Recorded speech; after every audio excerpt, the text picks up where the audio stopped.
même en cas de victoire. Rien ne sera définitif, puisque déjà un autre match qui sera joué, il y aura encore 3 matchs à jouer. Donc, mais c'est sûr que pour les 3 premières places, ça sera déjà une option importante de prise par rapport à Kiev. Mais c'est une équipe qui a perdu 2-1 à la dernière minute à Fenerbahçe. Donc ça vous donne un petit peu un aperçu de la qualité de cette équipe qui est très bien organisée, constituée de bons joueurs. Donc ce ne sera pas une partie de plaisir.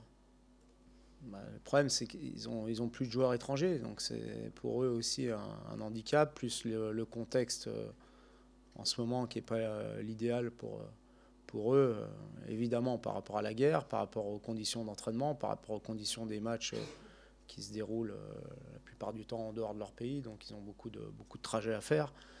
Donc évidemment que ce n'est pas l'idéal pour jouer au football, mais ça reste de très bons footballeurs.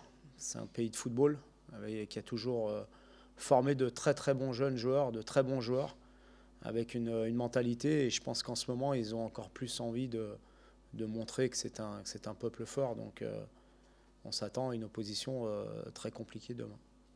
C'est une équipe très cohérente, très bien organisée, avec un coach qui a beaucoup d'expérience internationale.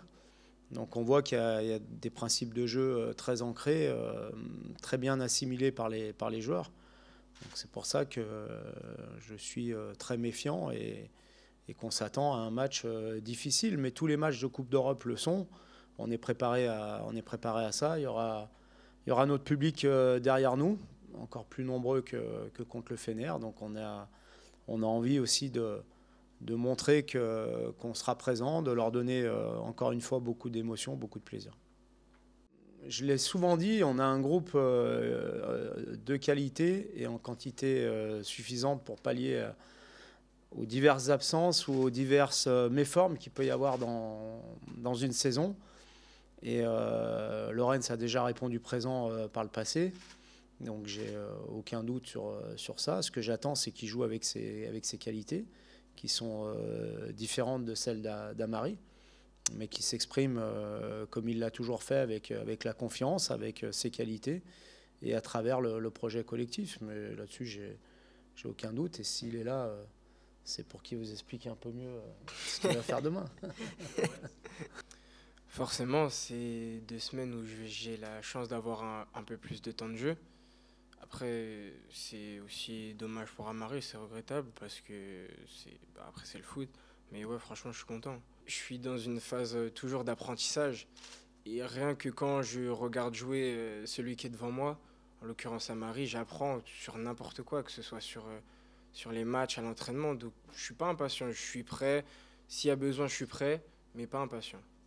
Il progresse parce que même s'il n'a pas beaucoup de temps de jeu avec nous, il travaille à l'entraînement, il travaille avec des compléments d'entraînement, que ce soit athlétiquement, tactiquement, techniquement. C'est un garçon qui se pose pas de questions, qui est là pour progresser, il l'a dit, même si parfois il est frustré par le manque de temps de jeu qu'il a, mais il prend tout ce qu'il a à prendre, que ce soit avec nous à l'entraînement, avec son capitaine avec qui il est très proche aussi. Et forcément, ça sera que du bonus pour la suite et pour l'évolution de sa carrière. Donc moi j'ai confiance en lui.